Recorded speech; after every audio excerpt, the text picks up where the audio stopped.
दाखवतोय, पण तो आजपर्यंत आम्ही कधी बोलून दाखवत नव्हतो. पण कालची जी घटना अमित गोरखे साहेबांच्या मला वाटतं PAच्याच घरातलं पेशंट आहे आणि इतकं दुर्दैवी जाणं 3 जीवाचं, हे मला वाटतं अतिशय भयावह. मुख्यमंत्र्यांना भेटला जाता त्या लॉरेन्स बिश्नोईच्या संदर्भानं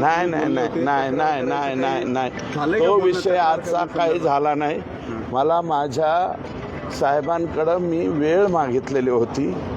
मला बाकीचे मतदारसंघातले काही प्रश्न आहेत, डेव्हलपमेंटचे आहेत आणि आमच्या रिअप्रोप्रिएशनच्या काही निधी माझ्या मतदारसंघातल्या जी माझी